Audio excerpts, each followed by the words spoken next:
Puji Tuhan. Salam sejahtera dalam kasih Tuhan Yesus Kristus. Bapak Ibu yang dikasihi oleh Tuhan Yesus, kita berkumpul lagi pagi ini untuk memuliakan Tuhan, untuk memuji, meninggikan Dia Allah yang hidup dan berkuasa, yang sudah menyatakan kasih setia dan pertolongannya yang tidak pernah terhingga dalam hidup saudara dan saya. Puji Tuhan, layak dipuji, disembah. Amin Tuhan. Haleluya Yesus. Haleluya Yesus.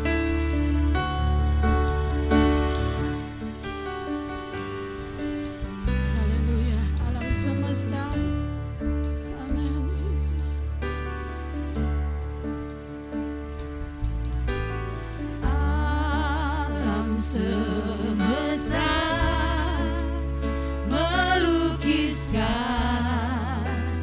kebesaran Tuhan, bumi dan sorga menyanyikan kemuliaan namamu.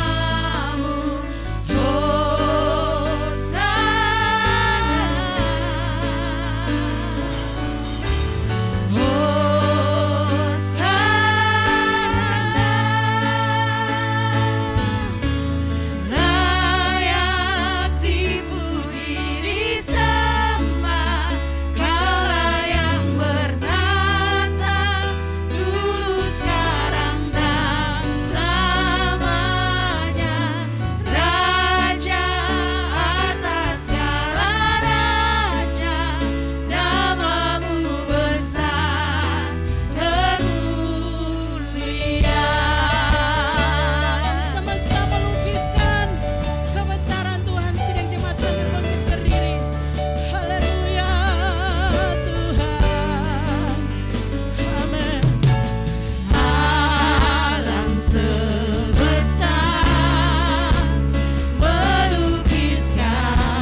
ada di Ka'bah-Mu pagi ini Tuhan.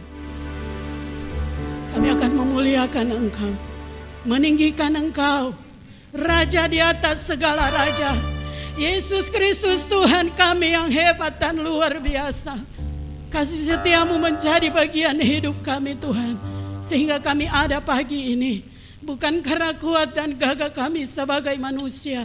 Tapi semuanya itu karena anugerah-Mu, karena kasih sayang-Mu, karena Engkau baik dalam hidup kami. Terima kasih Tuhan. Ada satu oknum yang tidak senang melihat kami memuliakan Engkau. Yang tidak senang melihat kami meninggikan Engkau Tuhan. Kuasa kegelapan, bahkan niat hati jahat sesama manusia yang ditunggangi oleh kuasa kegelapan yang ingin berniat jahat terhadap kami. Dalam bentuk apapun juga Tuhan, kami patahkan kekuatannya, kami usir, kami perintahkan dia di dalam nama Yesus.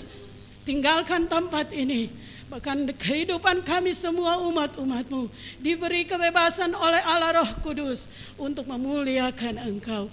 Terima kasih Tuhan Yesus. Kami mulaikan ibadah kami dalam nama Tuhan Yesus Kristus yang menjadi Tuhan dan Juru Selamat kekasih jiwa kami. Haleluya. Amin. Silakan saudara duduk. Puji Tuhan. Hati yang gembira adalah obat.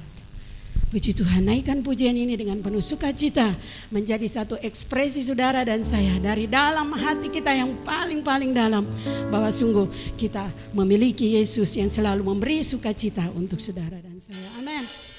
Haleluya. Haleluya Yesus.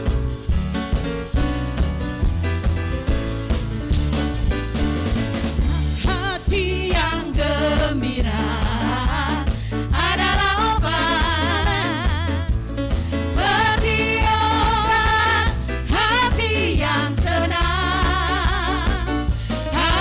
semangat yang patah, keringkan tulang.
Tuhan kami raja di atas segala raja.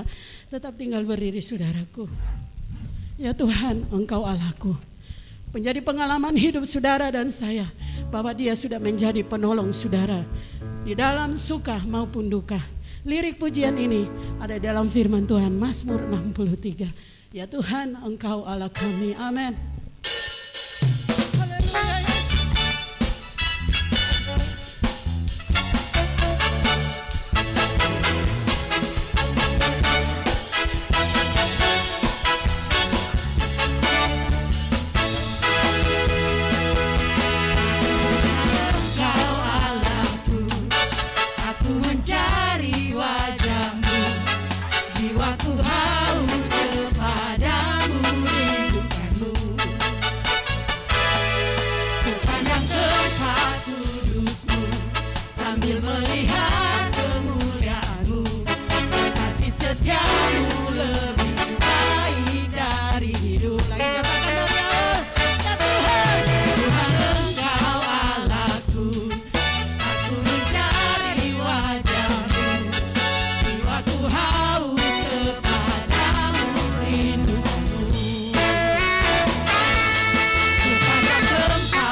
Haleluya, tetap tinggal berdiri saudara. Kita akan alami pertolongan Tuhan. Kita akan alami kasih setia Tuhan kalau kita dekat dengan Allah. Haleluya Yesus. Terima kasih Tuhan. Haleluya Yesus. Terima kasih Tuhan. Hanya dekat Allahku.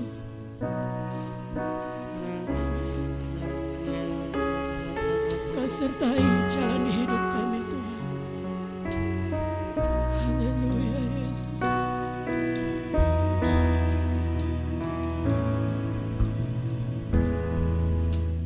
Hanya dekat Allahku, rasa tenang hatiku, kau sertai jalan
saja katakan, ku ingin selalu haleluya Tuhan.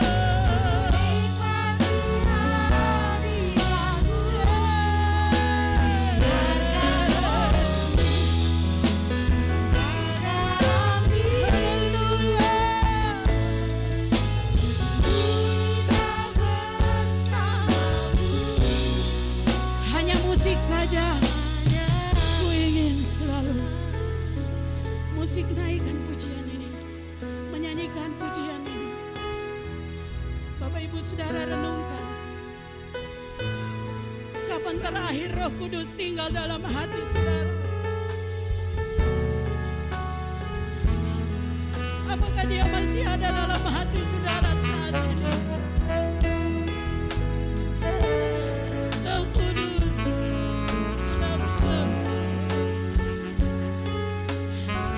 Roh Kudus, pegang tangan kami.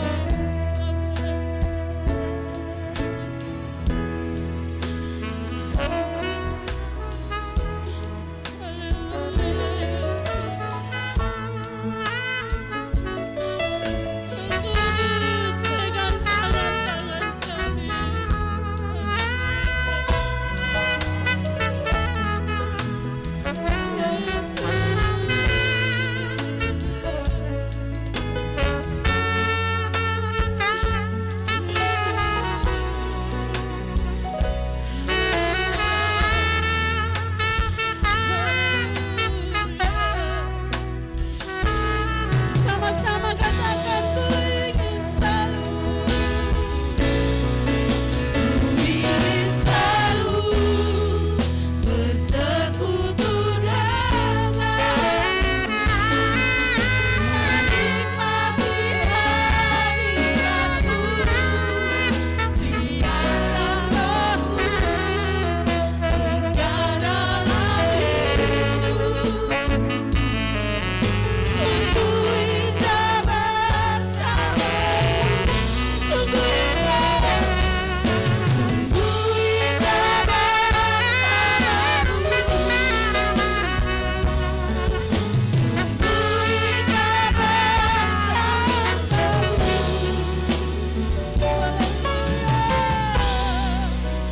selamanya.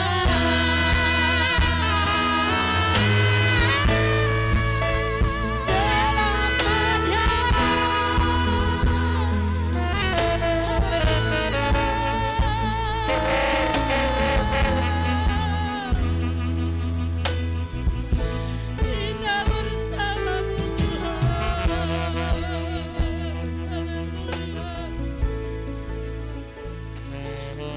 indah di hadiratmu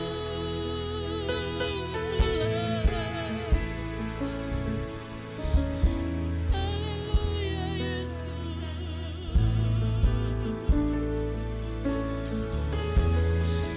Indah di hadiratmu.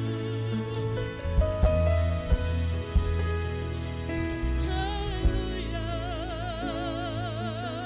Yesus. Haleluya. Terima kasih Tuhan. Terima kasih Yesus. Kesediaan Ibu Gembala akan berdoa. Ku ingin selalu bersekutu denganmu.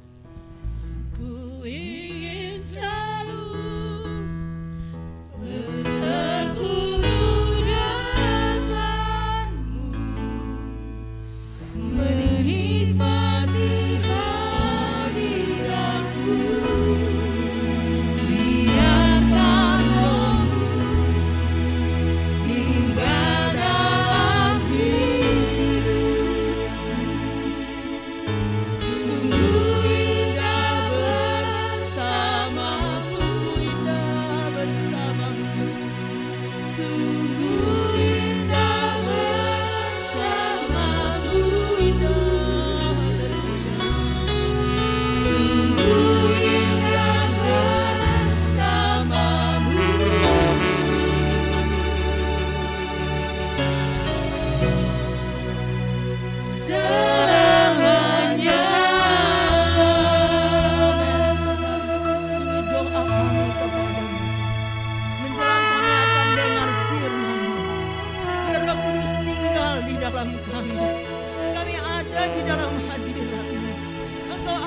dalam kami dan firman-Mu tinggal di dalam kami. Supaya apa yang akan kami dengar hari ini itu sangat berguna dan berarti dalam hidup kami. Tidak hanya kami menjadi pendengar saja, tapi biarlah kami menjadi pelaku firman-Mu Tuhan. Terima kasih Bapa di sorga, urapan-Mu yang khusus ada pada hamba-Mu. Hikmat yang dari sorga menjadi bagian hamba-Mu. Dan Engkau beri kebebasan untuk hamba-Mu berbicara, bukan karena kuat dan gagah dan kepintarannya, tapi karena Roh Kudus yang ada di dalam hamba-Mu bekerja untuk memberkati kami semua. Terima kasih Bapa. Ini doa kami kepadamu. Di dalam nama Yesus Tuhan kami berdoa untuk mendengarkan. Puji Tuhan.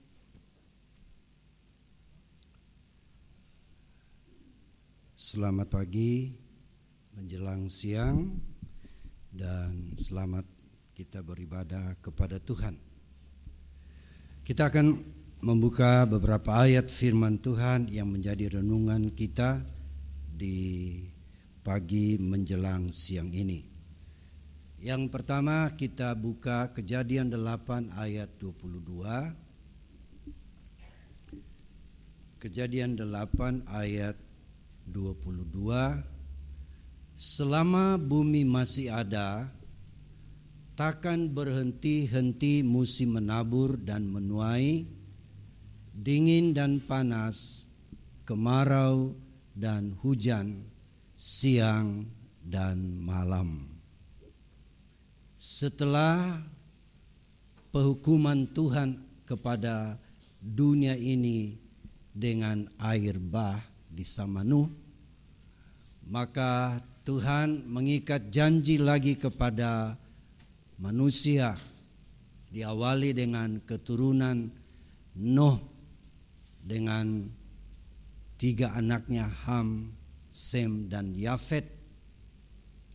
Janji mana Tuhan katakan selama bumi masih ada. Selama bumi masih ada. Kenapa masih ada? Ini konotasinya satu waktu bumi yang kita diami ini tidak ada lagi.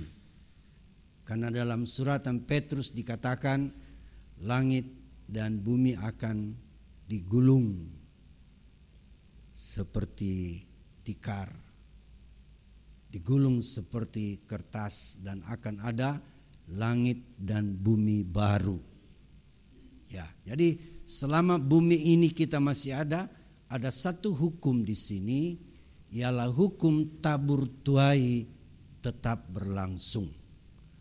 Hukum tabur tuai artinya kalau ada yang ditabur, ada yang dituai atau dipetik. Kita lihat di sini ada musim menabur, ada musim menuai. Dingin, panas, silih berganti. Kemarau dan hujan, siang dan malam itu silih berganti. Dan secara faktual ini sebuah kenyataan di dunia kita sekarang yang kita diami, di mana saya dan saudara berada. Siapa menabur akan menuai. Apa yang ditabur saudara-saudara dalam pengertian sempit itulah benih, saudara-saudara.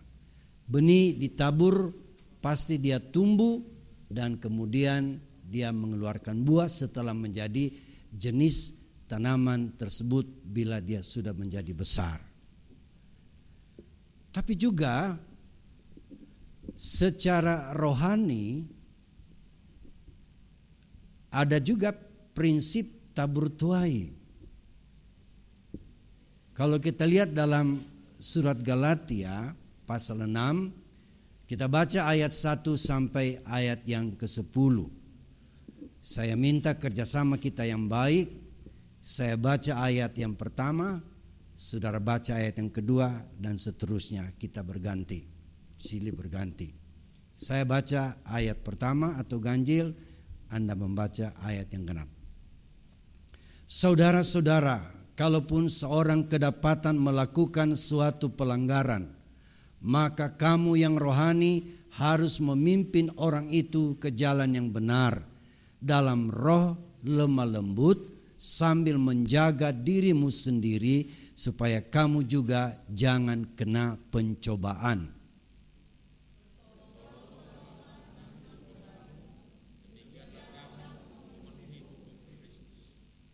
Sebab kalau seorang menyangka bahwa ia berarti, padahal ia sama sekali tidak berarti, ia menipu dirinya sendiri.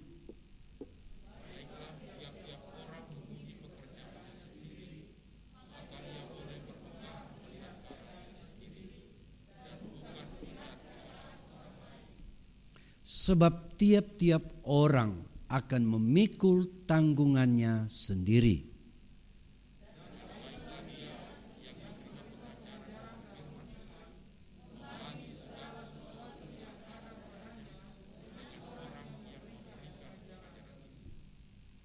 Jangan sesat. Allah tidak membiarkan dirinya dipermainkan, karena apa yang ditabur orang itu juga yang akan dituainya.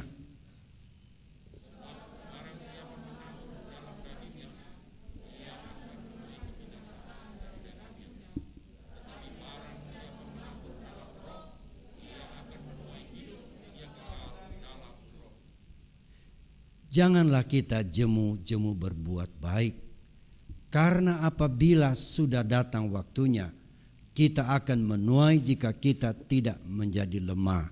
Sama-sama ayat 10.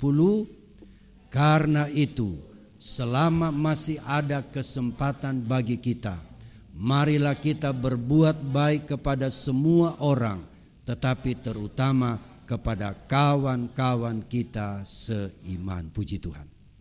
Terima kasih buat kerjasama kita yang baik. Jadi kami katakan tadi bahwa hukum tabur tuai, walaupun di dalam Kejadian 8 ayat 22, itu hanya menyangkut dengan alam, dengan natural atau alam. Tetapi juga mengandung arti dalam pengertian rohani, secara roh. Jadi ada jasmani, ada rohani.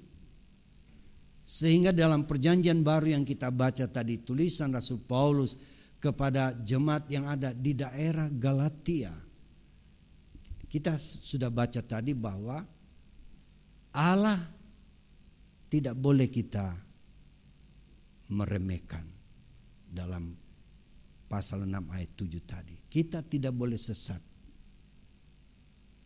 Karena apa yang ditabur orang itu akan dituai. Ini mengandung pengertian ganda yang bersifat alami, jasmani, dan juga bersifat rohani. Kita menanam padi, benih padi, kita akan memetik padi. Benih apa yang kita tabur, itu yang kita tuai. Tapi secara rohani, perbuatan-perbuatan kita yang bersifat dan berbau kedagingan, kita akan menuai sifat kedagingan, itulah kebinasaan. Jadi hukum tabur tuai ini berlaku bagi kita sampai hari ini, selama bumi masih ada. Selama bumi yang lama ini belum berlalu, hukum ini berlaku.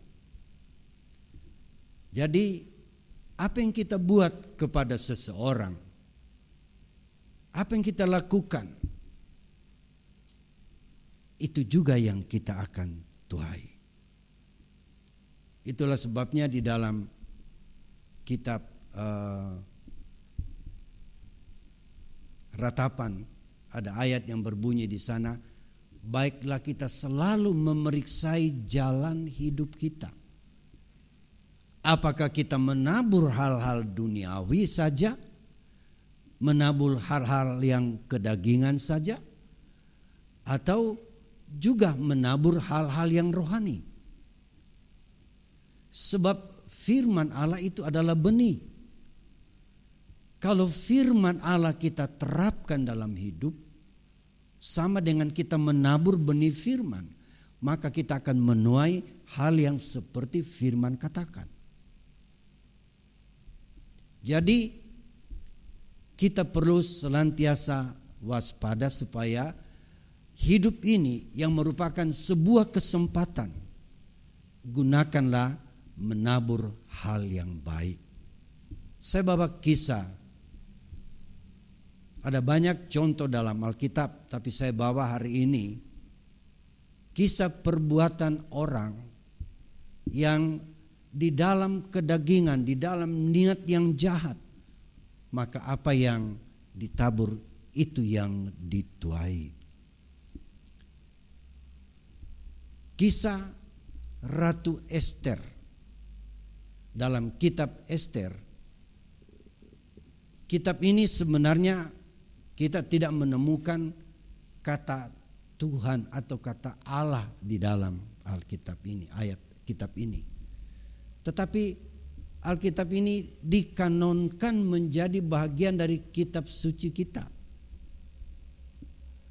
oleh tokoh-tokoh gereja pada abad-abad permulaan. Ini dianggap dan diterima karena mempunyai warna yang cocok dengan ayat-ayat lain. Sebab Alkitab kita itu, penafsiran Alkitab kita itu dari kitab lain dan kitab lain didukung oleh kitab lainnya. Jadi saling mendukung. Dan dalam kitab Ester ini kita temukan sebuah kisah yang menarik, perlu menjadi pengetahuan kita. Kalau kita baca pasal demi pasal, tentu nanti sore kita akan pulang. Tapi saya hanya kisahkan saja. Dalam pasal 1 kitab Ester kita temukan adanya sebuah kerajaan yang bernama kerajaan Persia. Kerajaan Persia ini menggantikan kerajaan yang sebelumnya menjadi kerajaan dunia, itulah kerajaan Babilonia. Kerajaan Babilonia ibu kotanya Babel. Raja yang terkenal adalah Nebukadnezar. Raja inilah yang menawan bangsa Israel, dalam arti orang Yahudi yang diam di kerajaan selatan, itulah kerajaan Yahudi. Di utara disebut Israel, dan itu lebih dahulu ditawan dan disiarkan kemana-mana sampai hari ini kita tidak tahu di mana mereka berada, oleh kerajaan Asyur yang mendahului kerajaan Babilonia. Setelah kerajaan Babilonia berkuasa dengan raja yang terkenal, itulah Raja Nebukadnezar, menawan kerajaan Yehuda yang ibu kotanya Yerusalem. Dan dalam tawanan itu kita tahu melalui Nabi Yeremia, mereka akan ada di pembuangan selama 70 tahun. Dalam kurun waktu inilah pergantian kerajaan dunia terjadi, yaitu kerajaan Babilonia ditaklukkan oleh kerajaan Persia. Kerajaan Persia ini kalau kita lihat sejarah dan di ilmu bumi, ini kira-kira negara Iran sekarang, Iran Raya, itulah kerajaan Persia. Yang waktu itu berkuasa menguasai dari seluruh India sampai ke Ethiopia. Sehingga ada tercatat 120 negeri atau kerajaan di bawah kekuasaan daripada kerajaan Persia. Tersebut Raja Persia yang terkenal diangkat dalam kitab Ester ini adalah raja yang namanya Ahasveros, kalau di dalam bahasa Ibrani. Tapi kalau di dalam bahasa Yunani dia disebut sebagai Raja Xerxes. Terkenal raja ini saudara-saudara dengan menguasai 120 negara bagian atau negara-negara lain yang dikuasai. Satu ketika kebiasaan Raja Ahasveros untuk memamerkan kejayaannya, dia mengundang negara-negara petinggi-petinggi kerajaan lain yang di bawah kekuasaannya untuk hadir pada perayaan atau pesta besar, supaya mereka melihat kejayaan kerajaan Persia waktu itu. Puncak perayaan itu adalah menampilkan ratu atau istri raja, ratu yang diagungkan kecantikannya. Namanya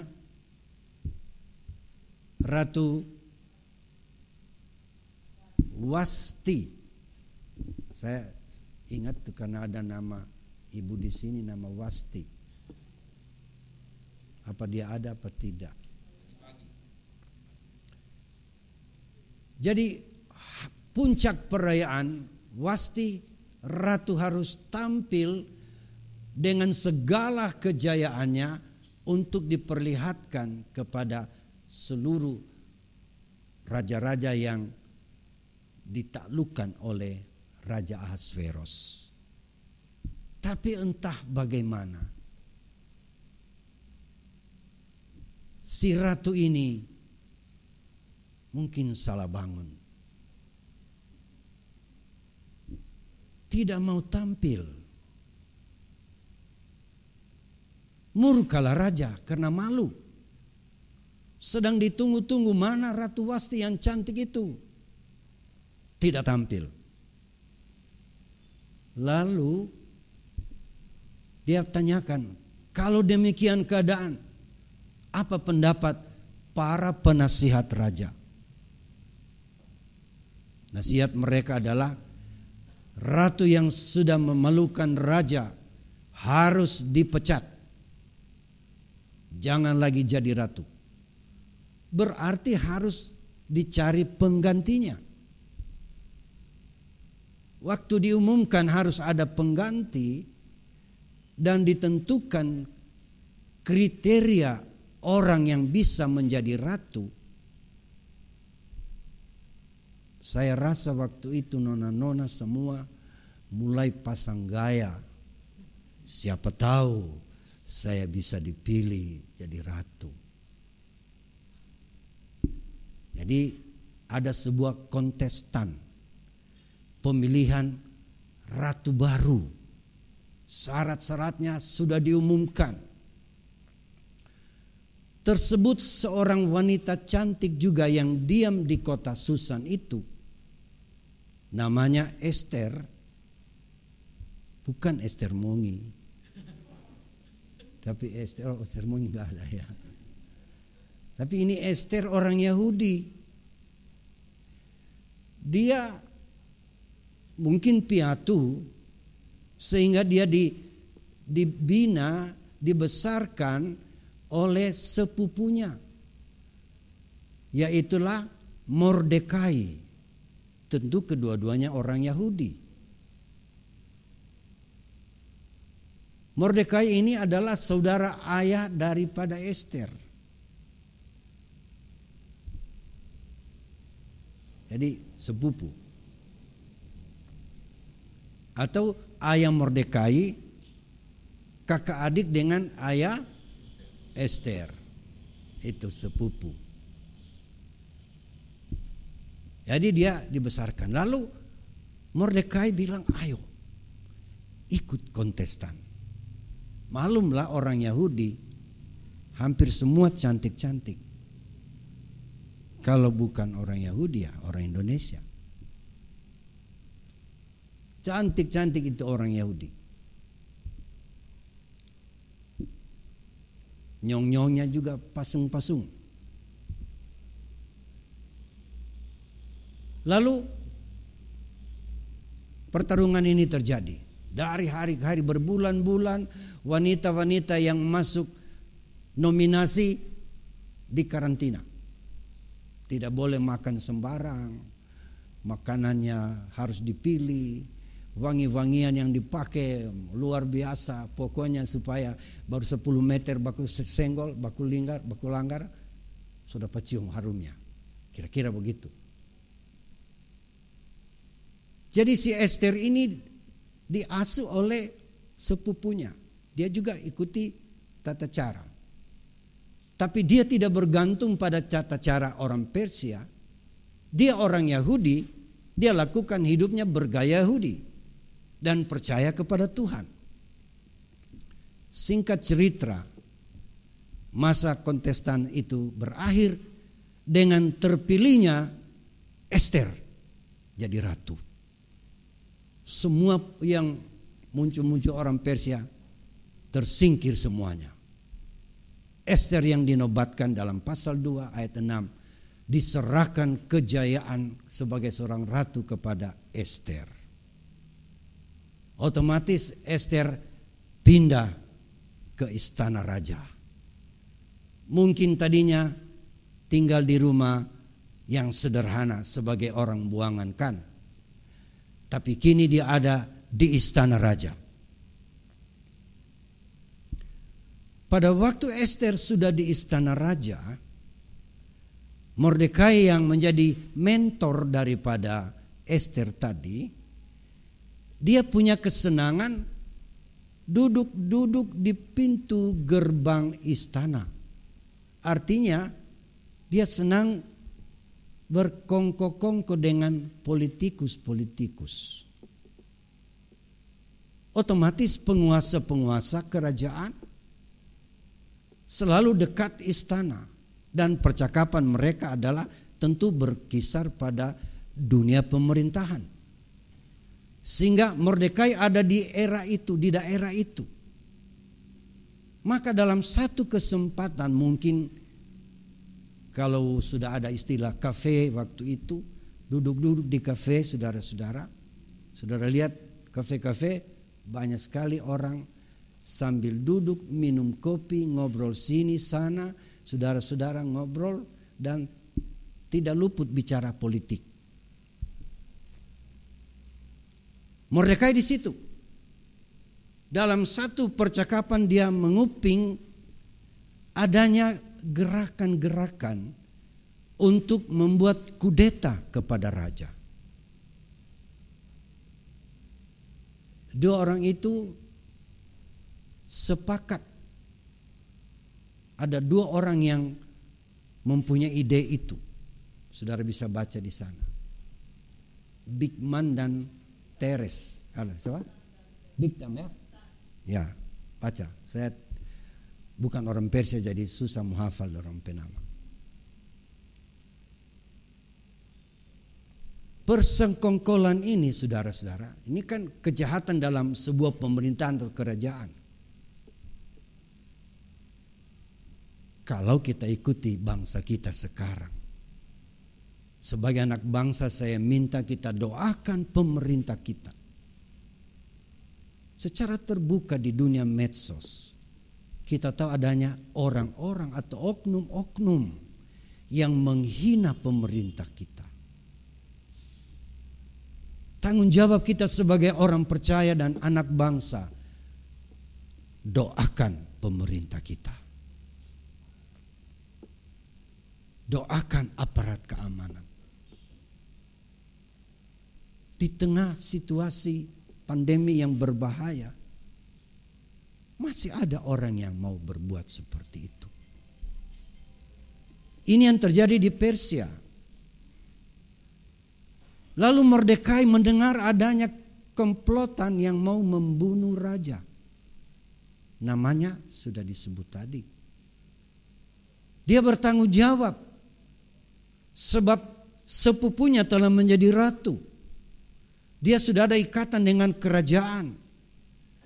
Langsung dia sampaikan kepada Ester. Ester,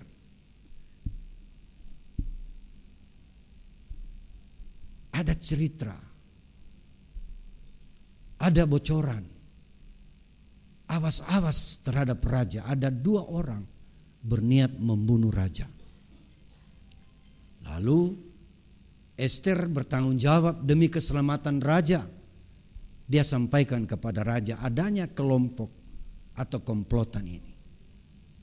Begitu raja mendengar cerita ini, dia perintahkan kepada seluruh aparat aparatur kerajaan lah, boleh dikata. Kalau zaman sekarang ada intel, ada apa, periksa, dipanggil, diperiksa, dan benar perkara itu bukan hoax, bukan fitnah, tetapi benar ada gerakan itu. Lalu raja bilang, sulahkan mereka, artinya gantung di tiang gantungan. Jadi 2 orang itu digantung. Lalu kisah ini oleh panitra raja mencatat sebagai sebuah lembaran negara. Kalau sekarang istilahnya lembaran negara. Ada sejarah yang dicatat menjadi lembaran negara, disimpan pada tempat yang aman untuk menjadi catatan sejarah. Jadi disimpan sebagai lembaran negara tentu. Nah, dengan digantungnya 2 orang pejabat itu, maka pasal selanjutnya raja menaikkan pangkat seorang pegawainya. Satu, karena ada yang lowong bukan? Diangkat, dinaikkan pangkatnya seorang yang bernama Haman. Dinaikkan pangkatnya, kedudukannya, kewenangannya. Lalu dia menjadi orang yang pertama di antara seluruh pegawai kerajaan. Dengan anjuran supaya dia dihargai dan dihormati. Agar setiap ia lewat di pintu gerbang, kalau ada orang di situ siapapun, harus tunduk, bahkan harus berlutut untuk menghormati si Haman yang naik pangkatnya ini. Wah, siapapun manusia kalau lagi naik daun, naik pangkat, naik gaji, naik segalanya, kompetensi juga naik, sombongnya juga naik, saudara-saudara. Sampai kalau dia lewat di banyak orang, dia yakin semua orang akan berlutut memberi hormat kepadanya. Tapi satu ketika dia terkejut, kok ada yang tidak mau berlutut ini? Kentara sekali kalau kebanyakan orang semua sudah kasih hormat berlutut, lalu ada satu orang tidak mau berlutut, kentara banget. Ternyata orang itu ialah mentor dari Ratu Ester. Siapa tadi? Mordekai. Mordekai tidak mau berlutut. Lalu koleha-kolehanya di situ bilang sama Mordekai, Tamang, kalau seandainya dia orang Indonesia, Tamang, kenapa ngananya ndak kasih hormat itu bos Haman liwat? Anak tidak boleh. Sementara teman-temannya itu di pintu gerbang itu, Mordekai sudah keceplos pernah ucapkan bahwa dirinya adalah orang Yahudi. Kau orang Yahudi, kasih hormat itu. Tapi dia tidak mau, saudara-saudara. Lalu Haman tahu bahwa dia itu orang Yahudi. Maklum, pangkat tinggi, nomor 2 dari raja. Dia mulai berpikir malam dengan panas hati, ditulis dalam Alkitab itu. Dia panas hati, kok ini satu orang ini tidak mau hormat sama saya. Kau orang Yahudi, orang buangan. Dia mulai berpikir apa? Saudara, kalau orang lagi dikuasai oleh panas hati, kecewa, rasa tidak dihargai, semua pikiran muncul. Yang positif, apalagi yang negatif. Oh, tunggu. Dia susun strategi.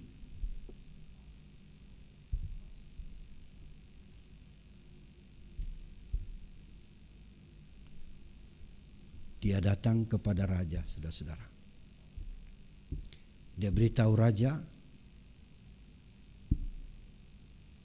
di daerah jajahan raja, baik di kerajaan Persia dan di negara-negara lain, tersebar satu suku yang kurang ajar. Mereka melawan aturan-aturan, termasuk aturan raja. Mereka tidak setuju. Wah, ini fitnah kan? Fitnah campur hoax. Rupanya itu yang ditiru-tiru sampai sekarang. Fitnah campur hoax. Itu bangsa, Tuhan Raja tahu di mana-mana mereka terbuang melawan peraturan-peraturan, termasuk raja punya aturan mereka lawan. Raja naik tensi juga, Ahasveros. Siapa dorang? Siapa mereka? Orang Yahudi. Oh, orang Yahudi buat surat bahwa di mana-mana orang Yahudi ada, silakan dilawan, kalau boleh dibunuh semuanya. Terbitlah surat keputusan raja, stempel cincin meterai raja, artinya tidak boleh dirubah. SK turun. Terus menyebar di kalangan masyarakat.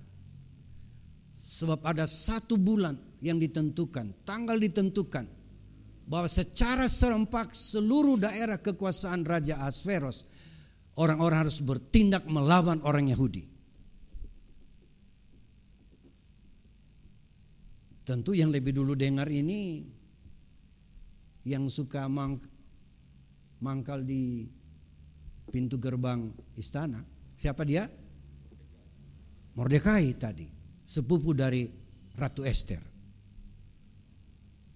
Dia kirim pesan sama Ester di istana. Ester, ngana jangan senang-senang sendiri di situ. Kita rempe bangsa ini, bangsa Yahudi lagi terancam.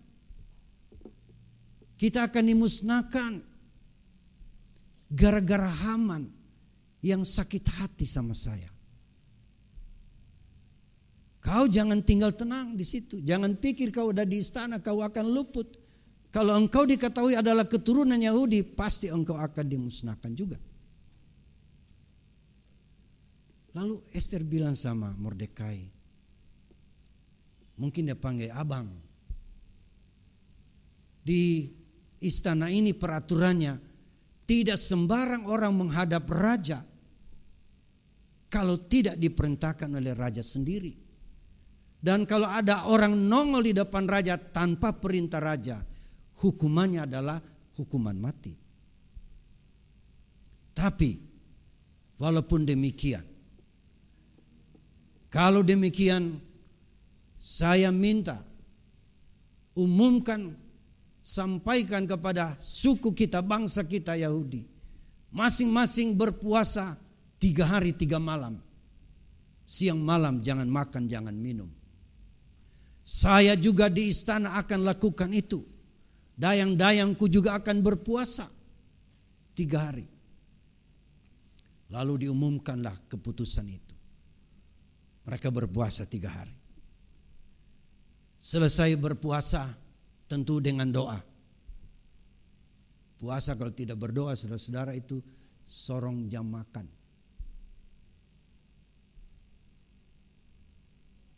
Atau badiet saja itu. Tapi kalau tidak makan lalu berdoa, bergumul, cari kehendak Tuhan, itu yang Tuhan mau. Sehingga dengan keberanian, karena mereka sudah mencari Tuhan, Ratu Ester dia pakai pakaian kebesaran sebagai ratu. Walaupun tidak ada panggilan menghadap kepada raja, dia bertindak menghadap raja, menyampaikan situasi atas bangsanya.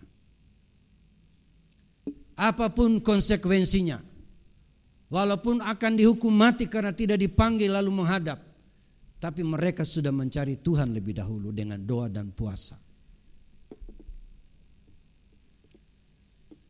Selesai tutup puasa. Kalau puasa ditutup, habis itu baru buka.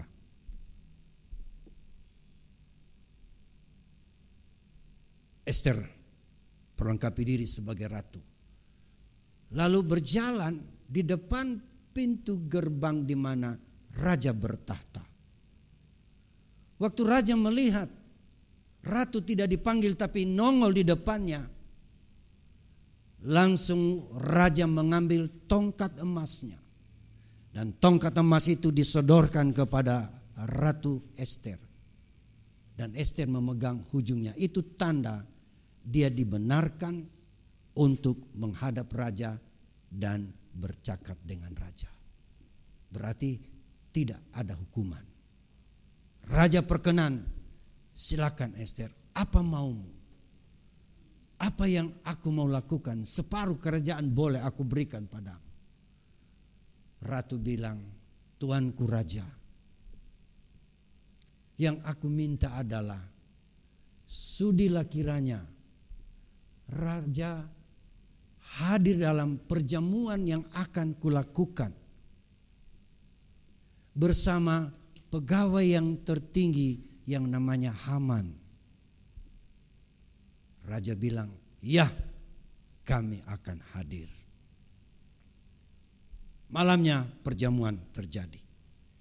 Datanglah raja dengan memanggil Haman. Haman, engkau turut diundang. Barangkali dia jalan sambil bersiul-siul. Waduh, naik pangkat lagi ini, dihormati lagi. Sekarang dipanggil dan bersama raja, santap dengan ratu. Tentu saudara, senangnya luar biasa. Dia pikir, ini peluang yang paling baik. Tunggu orang Yahudi. Tunggu siapa tadi? Mordekai. Hati-hati. Sekarang ini aku mau santap dengan ratu bersama raja. Setelah makan, saudara-saudara, hati raja dipuaskan. Raja berkata, apa yang kau minta? Ratu berkata, aku tidak minta sesuatu. Tapi yang aku minta kali ini lagi, datanglah kepada perjamuan yang kedua yang aku akan lakukan lagi. Raja berkata, siap, saya datang bersama Haman lagi. Jadi saudara-saudara, Haman ini bersiul-siul pulang. Naik pangkat, lalu makan sehidangan dengan raja. Khusus lagi ini, orang VVIP ini. Bukan cuma VIP, VVIP. Very, very important. Wah, luar biasa. Tunggu Mordekai. Tunggu kamu orang Yahudi. Lalu malam itu saudara-saudara, raja tidak bisa tidur. Karena dia gelisah dan tidak bisa tidur, dia panggil biduan-biduanda. Kemudian dia panggil pegawai-pegawai, dia bertanya, kenapa tidak bisa tidur? Tapi saya ingin coba kalian buka lembaran-lembaran kerajaan, ada peristiwa-peristiwa penting, apakah yang perlu kita tahu? Ingat tadi ada lembaran di kerajaan, kisah tentang adanya 2 orang yang akan membunuh raja. Itu dimuat dalam lembaran kerajaan, diceritakan. Lalu dia tanya, siapa yang memberikan informasi itu? Oh, Mordekai. Mordekai yang mengetahui hal itu, lalu disampaikan kepada raja. Bahwa apa yang Mordekai sampaikan benar-benar ada 2 orang ingin membunuh raja. Dan mereka sudah digantung. Jadi luar biasa Mordekai itu. Kita harus hargakan dia. Lalu besoknya ditanyalah kepada pegawai yang tertinggi. Itulah siapa? Haman. Haman, Kalau orang berjasa kepada raja dalam kerajaan begini, seperti lembaran ini, sejarah ini, apa yang kita lakukan kepada orang ini? Orang itu harus dipakaikan pakaian kebesaran raja yang raja biasa pakai. Dia pikir untuk dia, saudara-saudara. Karena dia naik pangkat kan. Wah, untuk dia ini. Saya mau pakai bajunya raja ini. Naikkan di kuda dan kereta yang biasa raja pakai. Setelah itu digiring keliling kota. Dielu-elukan sebagai tanda penghargaan.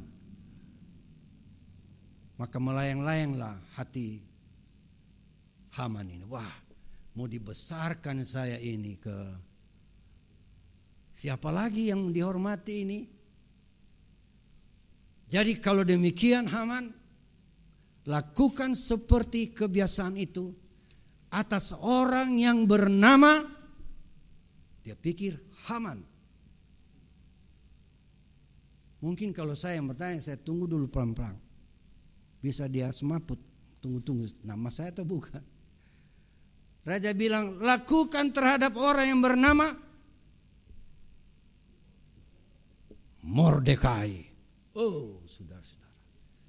Seperti halilintar petir menyambar di siang hari bolong. Astaga, kita pemusuh kota itu. Raja punya perintah, dia laksanakan. Mordekai lah yang digiring di kota, dielu-elukan sebagai orang yang mendapat penghargaan. Sementara Haman, tidak bisa saya bayangkan, tidak bisa saya mau kisahkan apa dia punya perasaan. Tapi ingat, ini adalah proses apa yang ditabur dituai.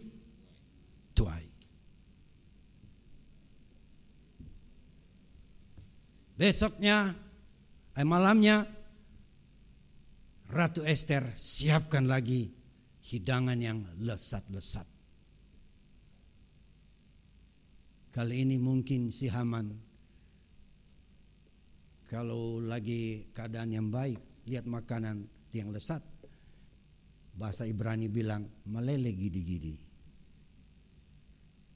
Tapi ini kali nyana meleleh gidi-gidi, tamaso malah. Tidak ada nafsu makan, mau makan apa ini, lagi terancam ini. Sementara makan, saudara, selesai makan raja berkata, Ratu, apa yang kau minta? Tuan Raja, yang aku minta tidak ada artinya barangkali. Tapi yang saya mau minta, luputkanlah bangsaku dari niat jahat seorang yang jahat, yang akan memusnahkan bangsaku, orang Yahudi. Selamatkan, karena keputusan raja itu sudah dijalankan.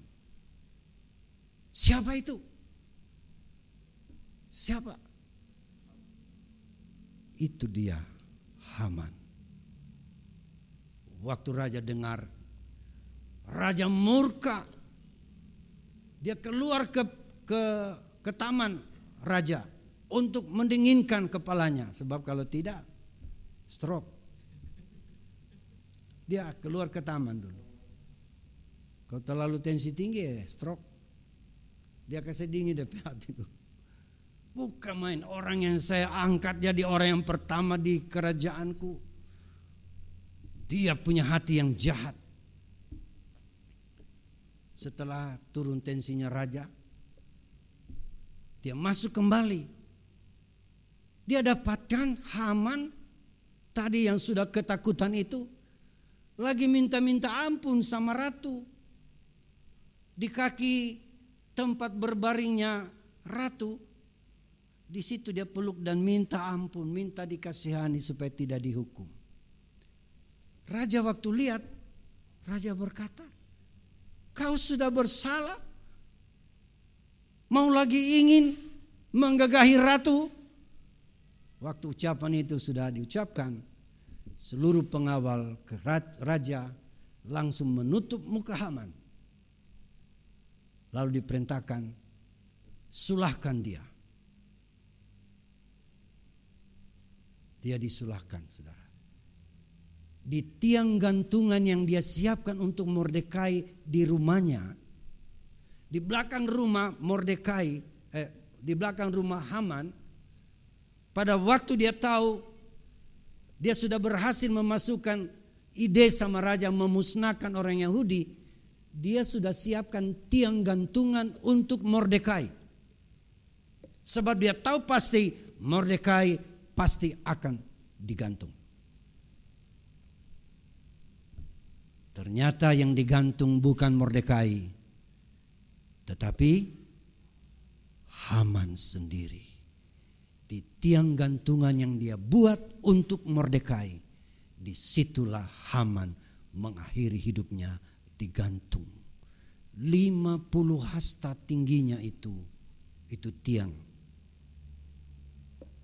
Kalau itu hasta orang Yahudi, orang besar, mungkin 30 cm lebih atau 50 cm kali jo. Berarti 20 meter. Pohon kelapa, saudara-saudara. Oh, tingginya itu Haman digantung. Apa yang ditabur, itu yang dituai. Tidak salah Alkitab berkata. Coba kita lihat lagi Galatia 6 tadi, ayat yang ke-7. Itu ayat 10. Sekarang ayat ke-7.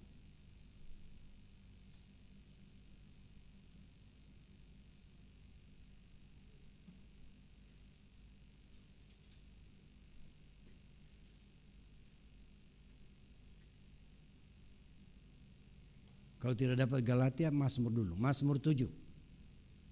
Mazmur 7 ayat 15 atau 16.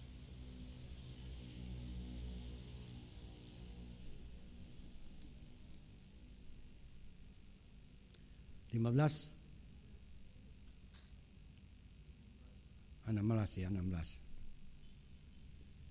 Ia membuat lubang dan menggalinya, tetapi ia sendiri jatuh ke dalam pelubang yang dibuatnya.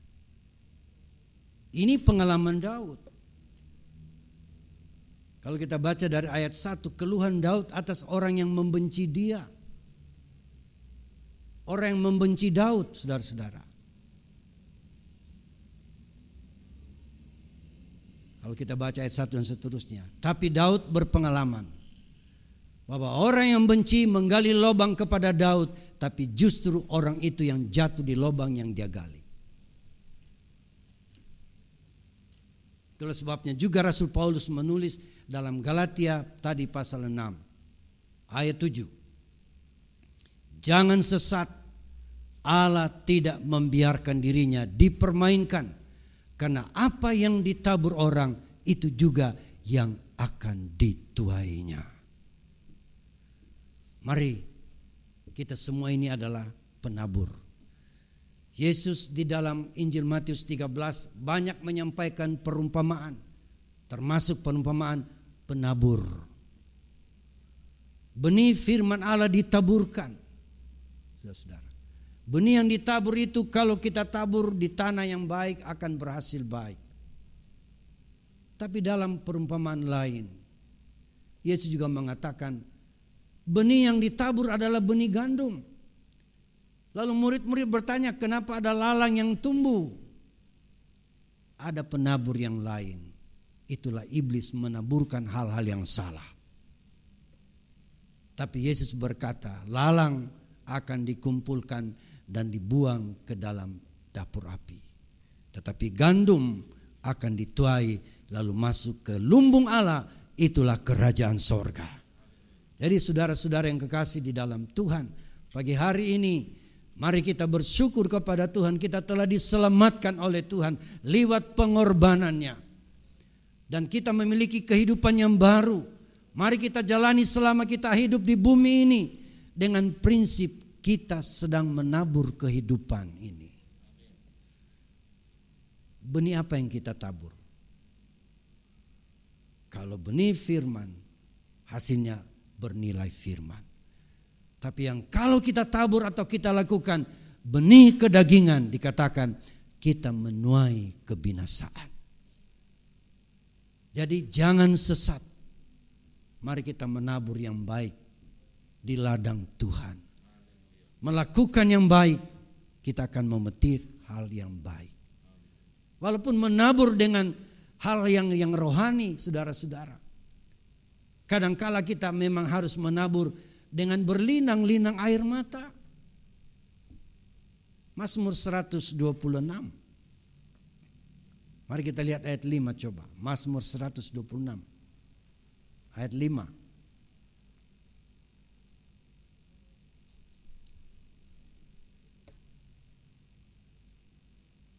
Mazmur 126 ayat 2, ayat 1 atau ayat 2 coba. Ayat 5. Orang-orang yang menabur dengan mencucurkan air mata akan menuai dengan bersorak-sorai. Si Haman dia menabur kedagingan. Dia tidak menangis. Waktu amarahnya, emosinya, dengkinya kepada Yahudi disambut raja, dia pikir, ini kesempatan. Itu baru kamu akan rasa. Dia tidak menangis waktu itu. Dia pikir dia menang. Dia pikir Mordekai akan habis. Orang Yahudi akan habis. Tapi yang dia tabur adalah kedagingan, kebencian. Apa yang dia tuai saudara-saudara? Kebinasaan. Tapi kalau kita menabur yang rohani, yang baik, kadangkala kita harus mencucurkan air mata. Seperti yang dialami oleh Mordekai, Ester dan orang-orang Yahudi di mana-mana saja. Mereka mau mempertahankan kebenaran, mereka mencari Tuhan, mereka berdoa, mereka berpuasa, itu sedang menabur benih yang rohani. Lalu kebinasaan lolos lalu dari mereka.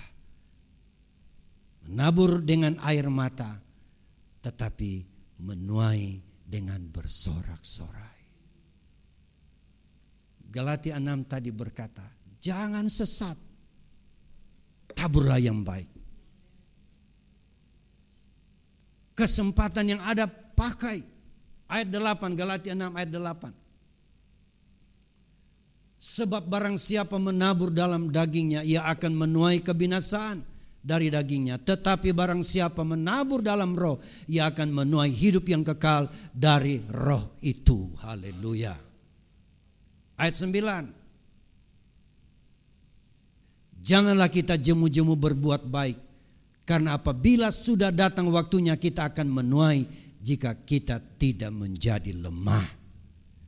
Jadi para penabur saudara-saudara, di sini dinyatakan ada kemungkinan kita lemah.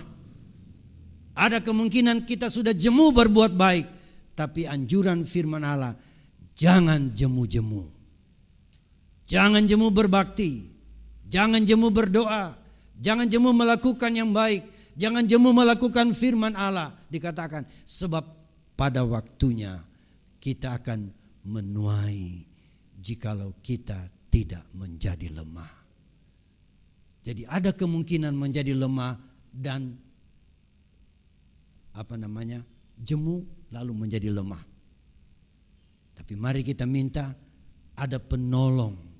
Waktu Yesus mau naik ke surga, dia berkata, aku akan minta kepada Bapa penolong yang lain bagimu. Siapakah penolong yang lain? Itulah Roh Kudus. Kalau kita punya pengalaman dengan Roh Kudus, dia akan mengingatkan kita. Dia akan memberikan kepada kita sebuah pengertian mana yang berbau daging dan mana yang rohani. Roh Kudus akan mengingatkan ini daging, ini kedagingan, dan ini yang rohani. Kita ikuti suaranya. Kita melalaikan melakukan hal kedagingan. Kita lakukan hal yang rohani.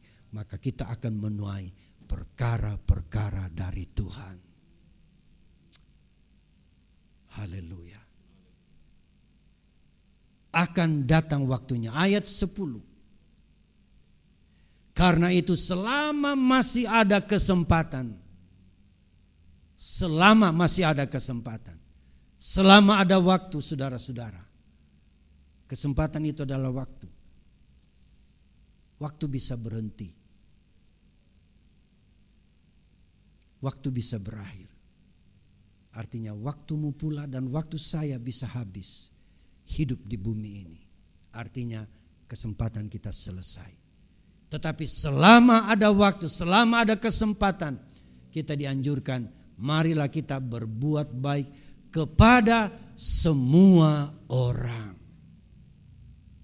Semua orang kita harus berbuat baik. Kita doakan orang yang membenci kita.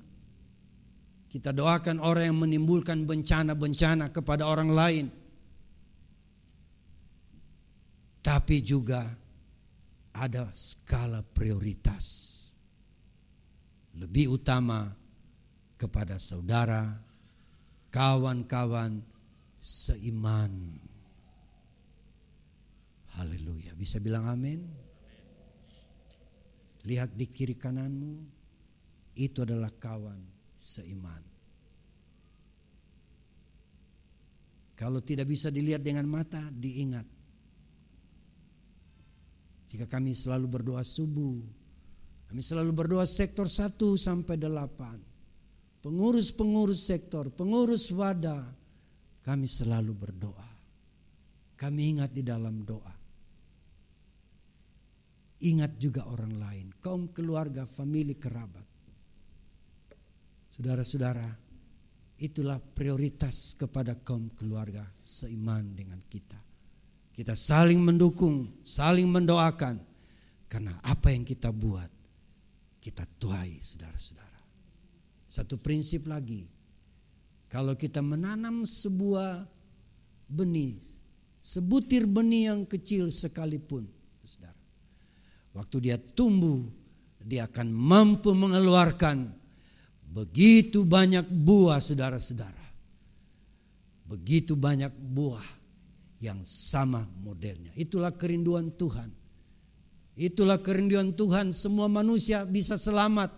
Itulah sebabnya Yesus datang ke dalam dunia, diumpamakan sebagai biji gandum yang gugur ke tanah, tapi kemudian dia bertumbuh lalu menghasilkan buah yang banyak. Itulah orang percaya, saya dan saudara. Tuhan kita baik. Dia sangat baik. Mari kita arahkan hati kita kepada Tuhan. Yesus baik, baik buat saya. Haleluya.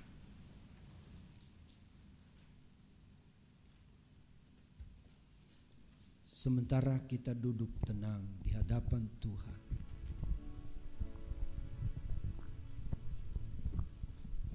kita berkata bersama lewat pujian ini, Yesus baik, baik buat saya.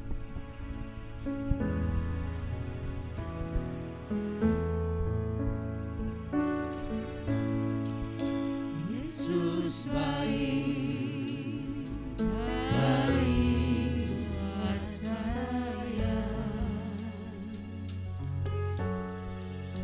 Yesus baik, baik buat saya. Ku tak dapat balas kasih-Mu. Yesus, Yesus baik, baik buat saya. Katakan lagi, Yesus baik. Kita bangkit berdiri. Yesus baik, baik buat saya. Yesus baik, baik buat saya. Ku tak dapat balas kasih-Mu.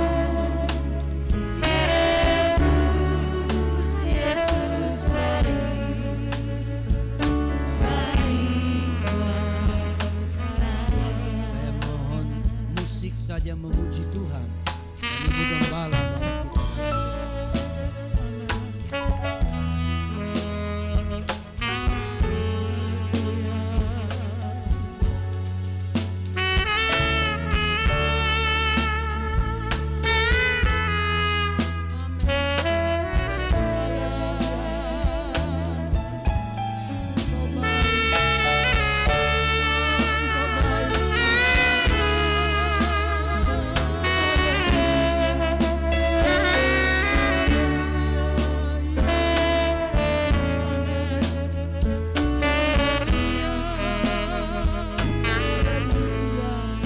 Kita nyanyikan pujian ini.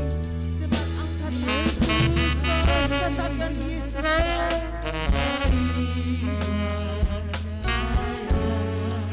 Hanya oleh kebaikannya kita ada seperti ini.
Amin, haleluya, haleluya.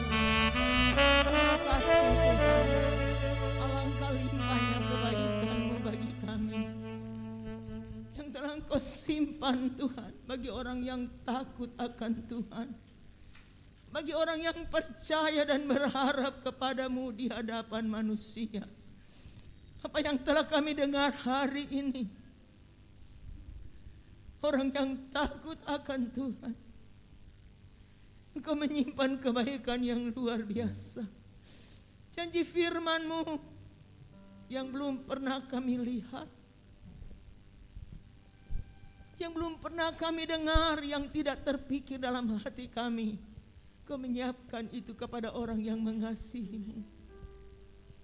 Bersyukur buat firman-Mu hari ini. Yang telah memperingatkan kami Tuhan. Supaya kami harus menabur yang baik. Walaupun kadang-kadang kami harus menabur dengan air mata. Tapi kami percaya pada masa depan yang penuh pengharapan Tuhan siapkan bagi kami.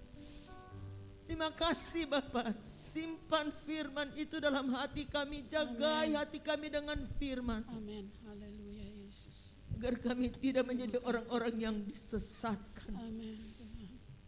Tapi kami menjadi orang-orang yang hidup sesuai dengan kehendak Tuhan. Amin.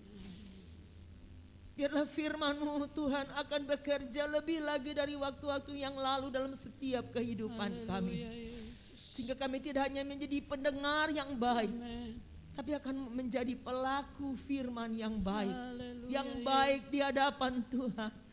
Yang menyenangkan hati Tuhan. Haleluya Yesus. Segala pikiran-pikiran yang ingin Tuhan dimasuki oleh pikiran-pikiran yang jahat. Haleluya. Yang ingin menguasai pikiran kami. Kami katakan di dalam nama Yesus yang nama berkuasa, Yesus. kami tolak semua itu. Haleluya Yesus. Biar kami hidup di bawah kungkungan Roh Kudus. Menguasai pikiran, perasaan dan kehendak kami. Haleluya Yesus. Sehingga kami menjadi orang-orang yang hidup menyenangkan Tuhan. Amin. Dalam pikiran, perbuatan dan perkataan kami. Kami adalah orang-orang yang selalu melakukan yang baik. Amin. Terima kasih Bapa di sorga. Terima kasih Tuhan Yesus. Berkati hamba firman-Mu dengan kekuatan, kesehatan, dengan urapan baru. Berkati kami semua ya Tuhan. Amin. Amin Yesus. Haleluya. Terima kasih Bapak. Haleluya Yesus.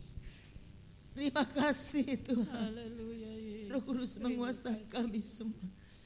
Nah dengan kuat dan gagah kami tidak akan sanggup menjadi pelaku firman. Amin. Tapi biar kami berjalan dan melangkah bersama dengan Roh Kudus. Amin. Kami akan menjadi orang-orang yang lebih dari pemahaman. Di dalam nama Amin. Yesus kami sudah berdoa. Haleluya. Amin. Puji Tuhan. Kita akhiri ibadah ini. Mari kita bangkit berdiri. Kita berdoa.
Yesus Kristus Tuhan kami. Roh Kudus adalah satu-satunya penolong dalam perjalanan musim-musim hidup kami, dan Engkau tidak pernah meninggalkan kami sedetik jua pun dalam situasi dan segala apa yang kami alami. Roh Kudus dengan setia memberikan pertolongan bagi kami sehingga kami ada sampai hari ini, dan ini semua anugerah Tuhan yang kami patut syukuri dalam hidup ini. Untuk itu kami terus berserah diri ke dalam tangan Tuhan.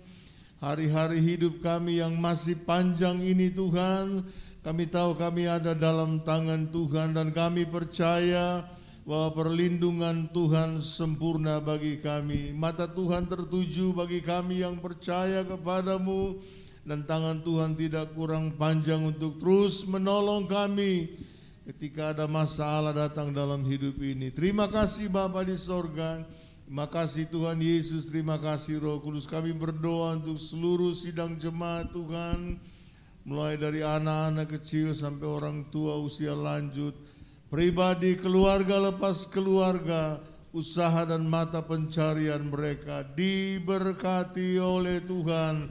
Keluar masuk mereka dari rumah kemanapun mereka pergi dan berada Tuhan, selalu dalam perlindungan Tuhan, aman menjadi bagian hidup jemaat Tuhan. Berkati mereka dengan limpah Tuhan, supaya mereka tidak kekurangan satupun yang baik dalam hidup ini. Pemerintah, negara dan bangsa kami, Engkau selalu beri kekuatan Tuhan dalam memimpin negara dan bangsa ini Tuhan. Ada begitu banyak tantangan yang mereka hadapi. Ada begitu banyak orang-orang yang tak bertanggung jawab merongrong pemerintahan dari Bapak Jokowi. Itu sebabnya kami berdoa, kami serahkan Presiden, Wakil Presiden Tuhan, Kabinet Indonesia Bersatu Tuhan, anggota legislatif dan lain sebagainya, sampai kepada aparat keamanan, polisi dan Polri. Tuhan, polisi dan tentara, Engkau kiranya memberkati semuanya. Beri kekuatan, beri hikmat, akal budi surgawi Tuhan, supaya mereka dapat mengatasi Tuhan hal-hal yang tidak menyenangkan dan berkenan untuk masyarakat. Keamanan negara dan bangsa kami ada dalam tangan Tuhan. Terima kasih Bapa. Kami juga berdoa para medis yang ada di garis depan Tuhan, dokter dan perawat Tuhan, yang berperang melawan COVID-19 ini. Kiranya Tuhan lindungi mereka, jagai mereka Tuhan. Beri hikmat akal budi, terutama Menteri Kesehatan. Tuhan juga beri hikmat akal budi untuk dia bisa memberi yang terbaik Tuhan dalam masa-masa pandemi COVID ini Tuhan. Biar bangsa kami bisa keluar Tuhan dalam kemelut ini Tuhan. Dan biar nama Tuhan dipuji, dipermuliakan, kami bebas untuk mempermuliakan nama Tuhan. Terima kasih Bapa, terpujilah namamu dan kami percaya kami sudah diberkati oleh Tuhan. Terpujilah namamu dan akhirnya kekasih-kekasih, mari kita mengangkat tangan untuk menerima berkat yang dari Tuhan. Kekasih-kekasihku, pulanglah dan terimalah olehmu berkat, rahmat, nikmat dan anugerah dari Allah Bapa, cinta, kasih dan sayang dari Tuhan Yesus Kristus, pengentaran, penghiburan dan persekutuan dengan Allah Roh Kudus menyertai kita sekalian mulai siang hari ini sampai hari Maranatha. Yesus kembali kali yang kedua menjemput kami untuk masuk dalam kemuliaan sorga yang tinggal kekal selama-lamanya. Dalam nama Yesus kami sudah berdoa dan mengakhiri ibadah ini. Haleluya. Yang percaya berkata amin. Selamat siang dan Tuhan memberkati.